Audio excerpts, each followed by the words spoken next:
Hey, let's talk about games. What's up guys, Inquisitor here at Neocore Studios in Budapest with Megapull and Viktor. You might already know them, but I'll let them introduce themselves and what they do first. Well, he's gone. Okay, welcome guys, I'm Megapull and currently I'm doing level design for Martyr as well as being a lead community manager and of course doing some video stuff for the game. Hi, I'm Viktor.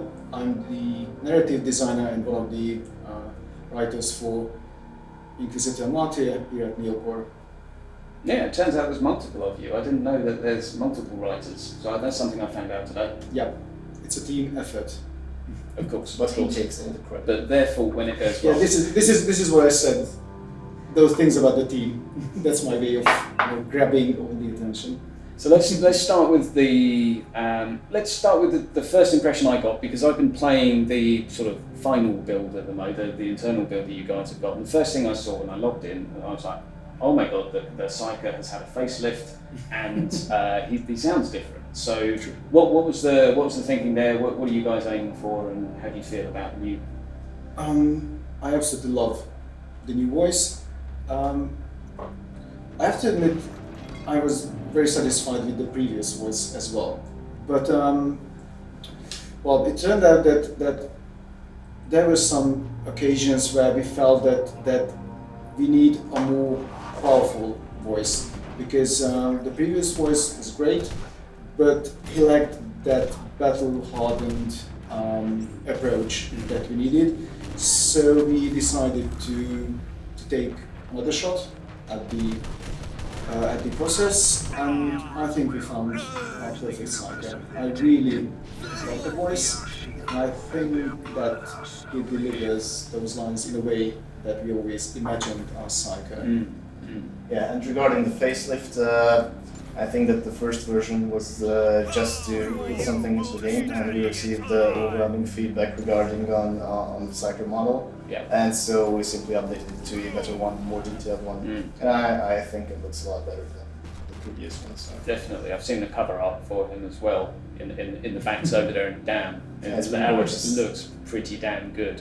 Okay. So let's maybe then go on to narrative, story, that sort of stuff. So one of the things I've been really curious about is the delivery methods of the narrative for the game. So what are we expecting in the final release? We have the various dialogue lines. This is what,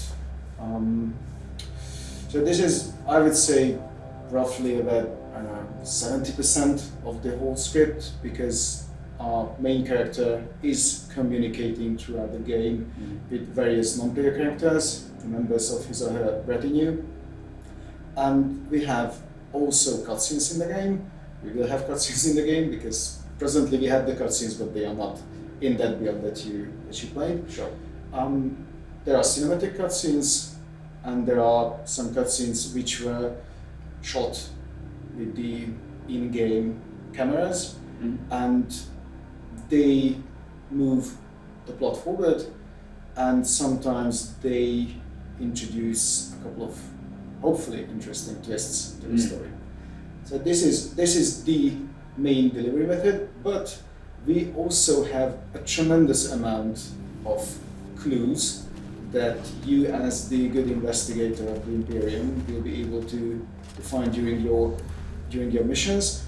You can find clues which could be cogitator records, journal entries, letters, audio transcripts, audio files, video files. So there are lots of things to discover in the single-player campaign and through the important side missions.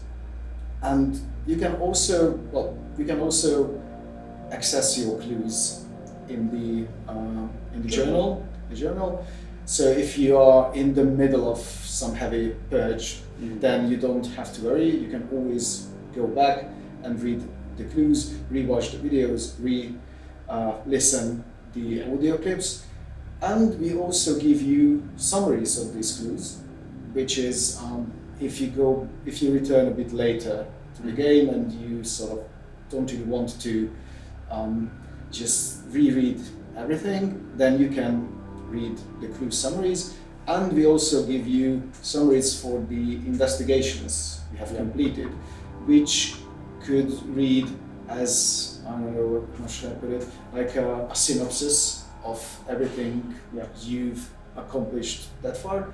So this is a huge amount of text, and I think that we, and I say we because this is absolutely a teamwork. We are talking about lots and lots of clues, lots and lots of summaries here.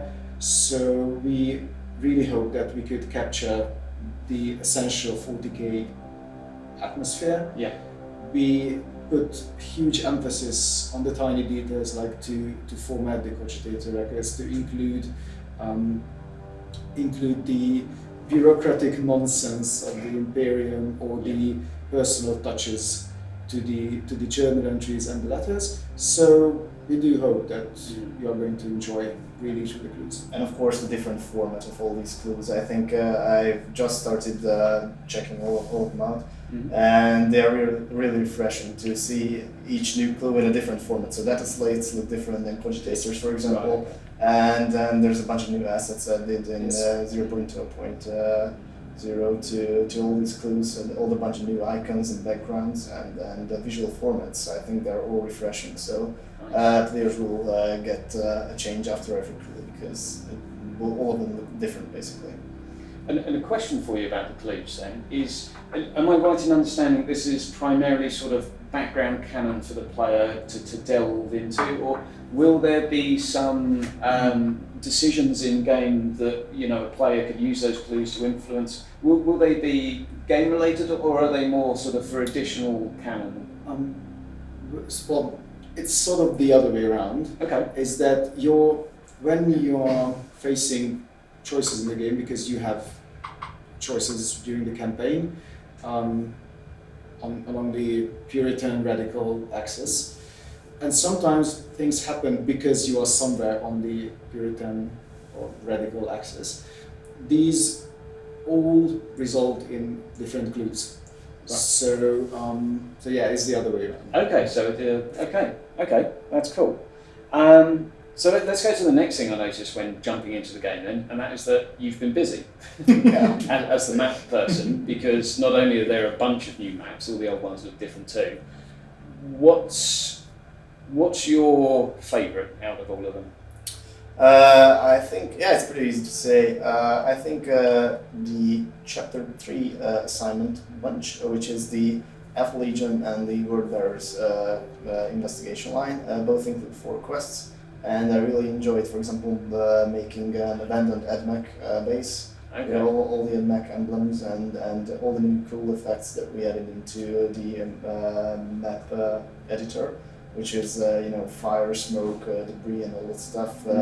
It really makes like a grimdark atmosphere. We can finally work with enough assets. And I just added up the number of new assets added to the map editor in the latest update, and it's well up in the hundreds. So it's an insane amount of new stuff added. So I think those are my favorite maps. And a lot of those assets look like they're pretty much like scaled ports of like tabletop scenery that you can imagine, like a many players caught on to that, and I don't think that was our intention. But it's really cool to see those elements back in like a virtual environment. So I think it's pretty amazing. I think that it's sort of unavoidable, because we are using plenty of existing sceneries from the tabletop version. And if it has this effect, then I think it's really good. Yeah, familiarity. I'm very happy about it. For a 40k fan to be like, oh, this is the thing I like. Yeah. We're in a comfortable place, we're in a happy place. Okay, so let's jump back to storytelling for a little bit. And a question I'm really curious about is, because you've written Van Helsing as well. Yes. What's it been like transitioning from that to this? Challenging. that would be the first word I would use. It's totally different. Van Helsing was our own IP, so it gave us a tremendous amount of freedom, and it also meant that that we could shape the world any way we like. And because Van Helsing was conceived as a witty, dark, but still something on the funniest side. It didn't take itself very seriously, Yes. so and we can allow that now. Catherine is amazing. Oh, thank you. I love Katharina and I love writing dialogues. With Martyr, it was different because we had a huge amount of background lore to follow, and it could be a huge help because you have everything there, and it could give us a lot of extra work because of the research. So it's for example, when we were writing dialogues for characters, it's how does a tech priest talk? Yeah. How should we address an inquisitor? How should we create a conversation between a space marine and an inquisitor? So it was, sometimes we had to stop and just ponder the possibilities. So, but at the same time, we had the law to go back to check everything for references, and that helped a lot. And thus the massive pile of books on your desk. Yes. And in the game. In the game, yes. Yeah. The clues are. Yeah. fair enough. I'm building a barrier of 40k law books at the moment. Fair enough. Fair enough. Okay. Any on your wish list, by the way? Any that you don't have that you're wanting to read? I think we are absolutely fine in this regard because we get all the new stuff. We have access to everything that has been published, and if we don't get anything, we can always ask for something we'd like to have. So I think I read everything I needed to read. Fair enough. So let's go into gameplay again now for a second. Have a little sort of bounce back and forth. The gameplay has changed a lot since sort of well, even from the alpha build to the recent beta, it's changed a lot. How are you feeling about like the new builds, enchants, perks, stuff like that coming in? Well, my first reaction was when we tested 0.8 at like 3 a.m. was that the game was running better than ever before in the past 2 years. So I was really proud, and the combat feels a lot more smooth now. Our main goal was to take out the clunkiness of the game that was present in the alpha build, especially in the early versions. And as you mentioned, tons of new enchants and perks were implemented into the game. And I think like 60 new enchants or more in the latest patch.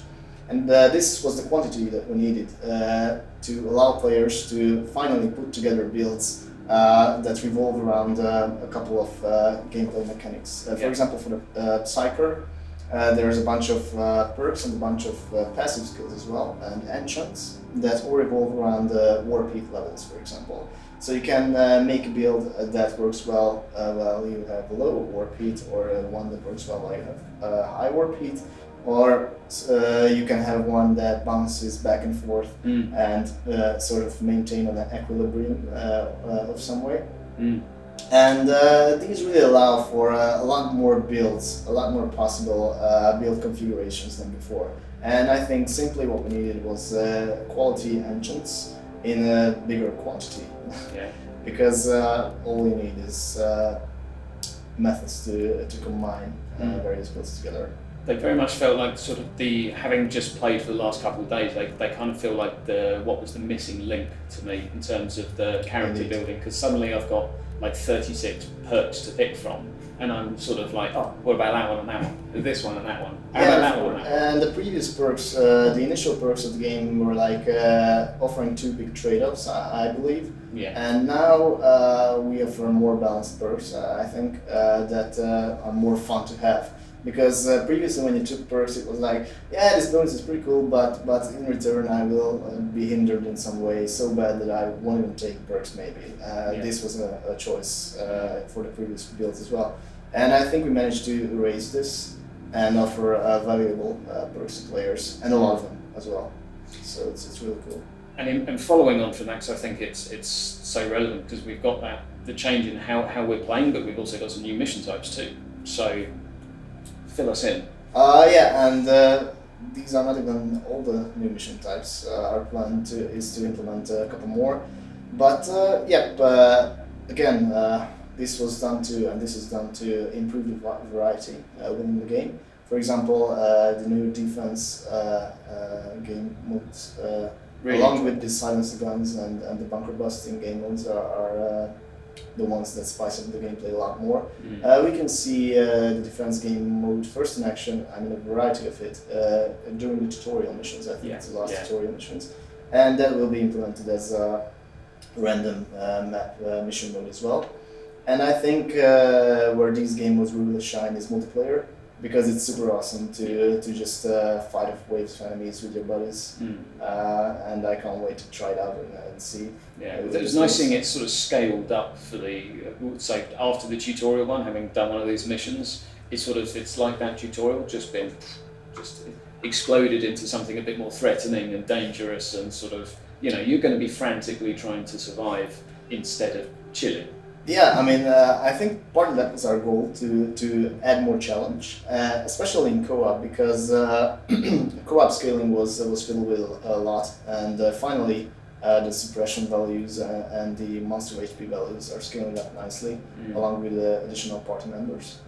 So that was needed to offer a fair challenge to co-op groups as well, because previously well-geared group of 4 guys could breeze through a mission in 5 minutes or something, and with correct scaling now it takes a bit more challenge than that. Previously we tried to compensate this with map size, and although I really want to implement once again huge, large scale maps for co-ops, this is the first step to offer better co-op challenges, better scaling. Definitely, and new enemy types as well. I've been wrecked by the villains. I was expecting them to be like a level 3, it's an enemy. No, it's nasty.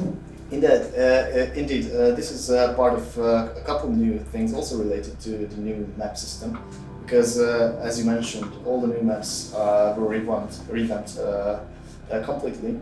And part of this was implementing new scripts that are compulsory for each map, and one of them is the villain script, which spawns 1 to 3 villains on random points within the map with an ever-decreasing chance. So the first villain has like an 80% chance of spawning, and the next one is 60, and so on. Right. And we have the similar deal with commanders. Those are spawning randomly now as well.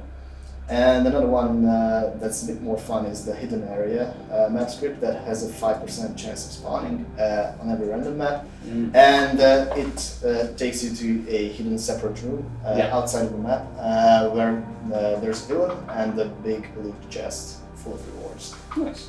So something unpredictable to look forward to, something to search for, and to explore the map with a hope of finding. Yeah, and you may remember the Spoils of War game mode in the previous builds. That's been scrapped entirely and built into all the random maps, because now every single map has a chance of spawning spoilers that work the same way as before, but now it has more variety as well to every random map. Right, and it just drops loot now?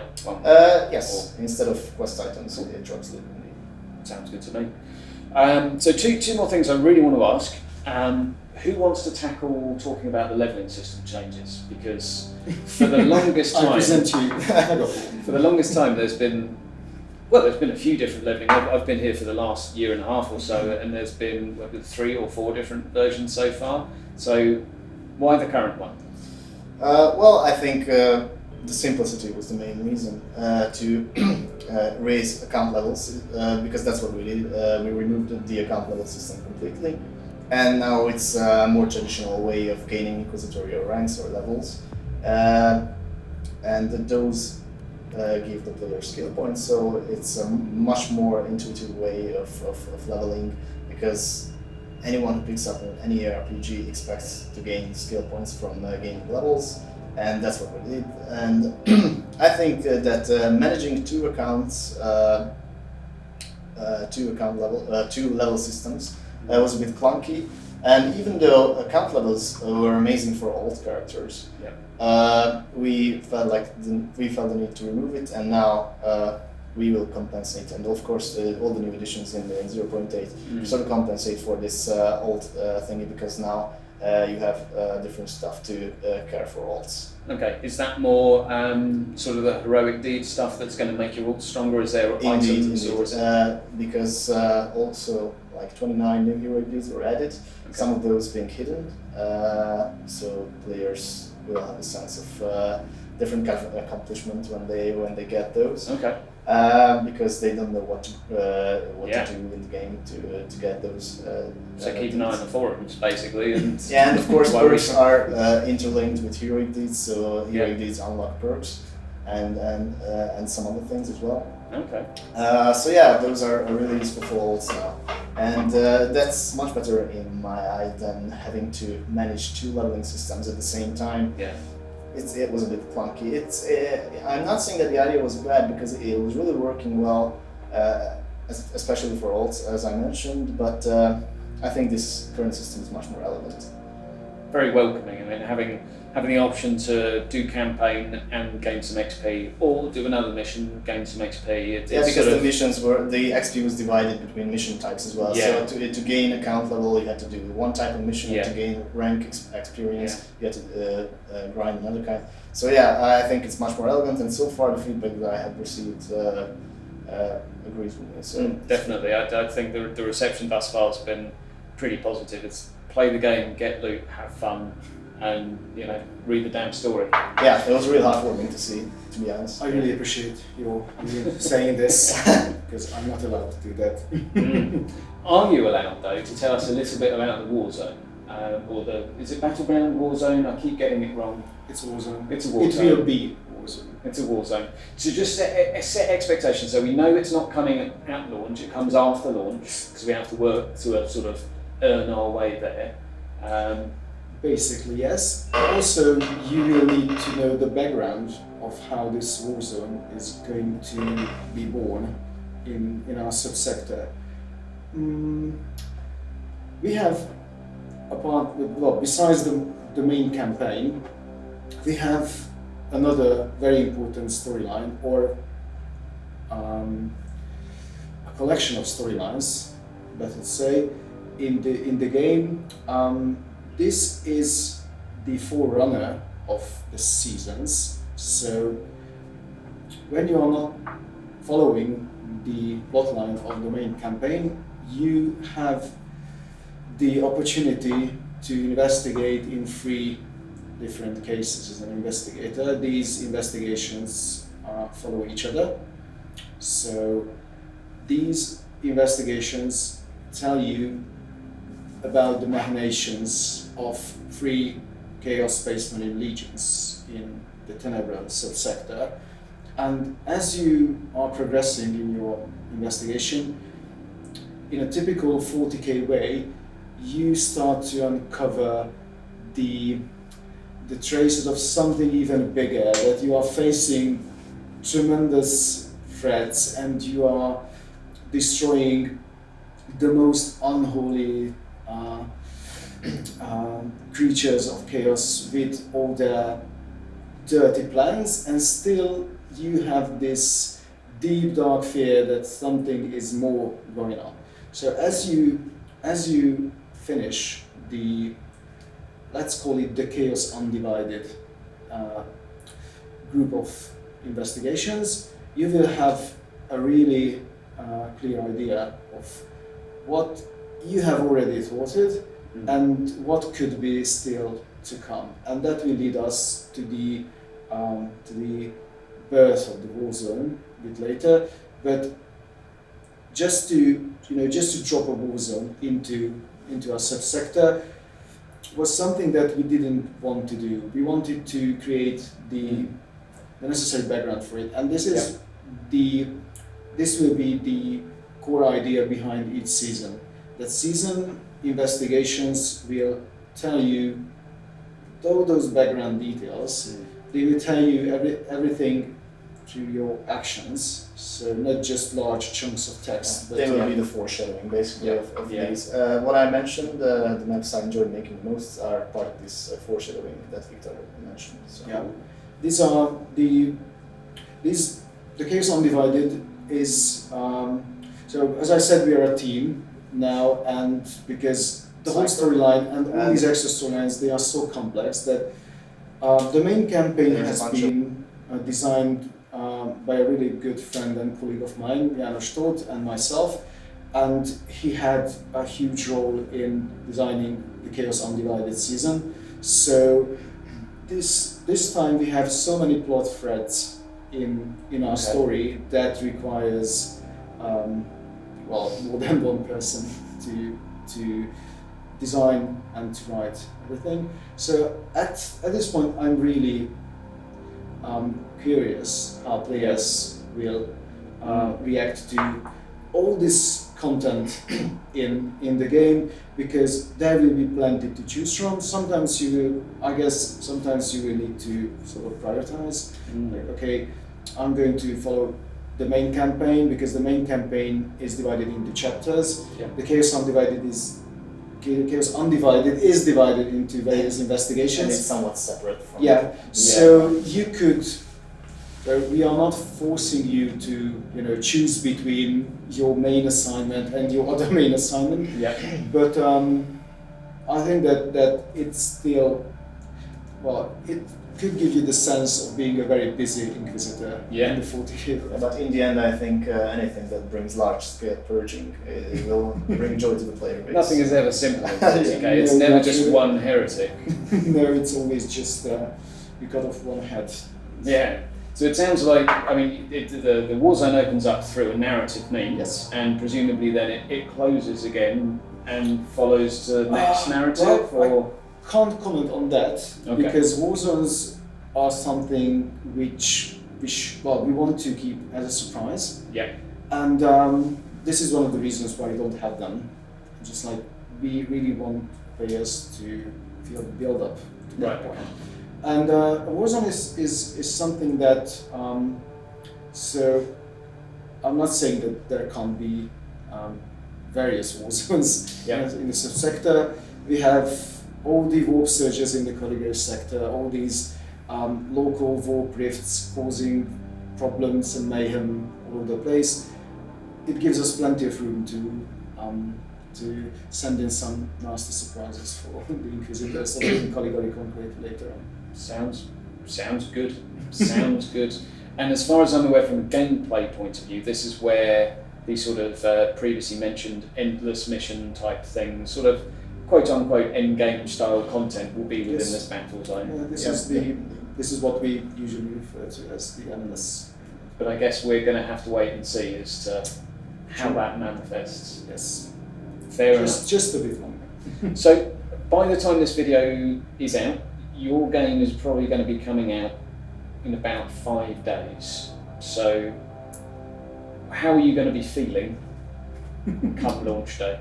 Well, I think I speak for everyone when I say that the launch day will be the culmination of the past 2 to 5 years, depending on who we are at the office, because the first drafts of Martyr are how old? Like 4 or 5 years, something like that. I think the very first pitch I wrote was written in maybe 4 years ago or 5 years ago. I'm not even sure anymore. Yeah, so something like that. And when the game finally releases, it will be the big day for all of us. Of course, the hype is already in the office. That's exciting. Yeah, everyone is super excited because this is the period when a lot of stuff in the game, in the preview build or sort of the internal build, are at like a 99.99% of completion, and all of them are usually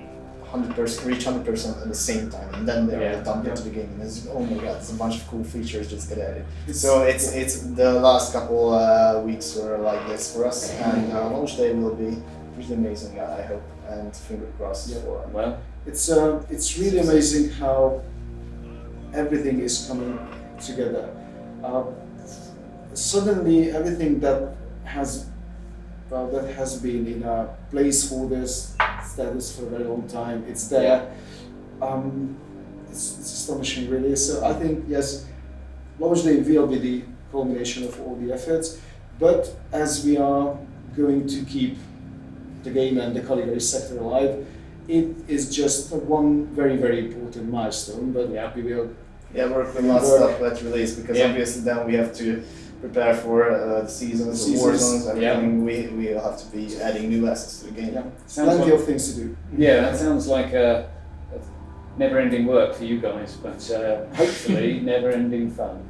Well, let's hope so. Yeah, we do hope so. Yeah. Awesome. Well, I'm going to say thank you very much there. And any other words you would like to pass on to the viewers before we leave? For the Emperor, obviously. Yes, the Emperor protects. There you go. We'll give it a look well. Right. Take care. Thank you so much for watching, my friend. It's so nice to have you here. Thank you to the patrons. Thank you so much for supporting me, and thank you once again for clicking that little like button down below, the subscribe button, don't forget, and of course the share button. Guys, let's spread the word. Martyr is looking great. Keep your hat on though, new videos coming very, very soon with lots more previews for this game and lots of new never seen before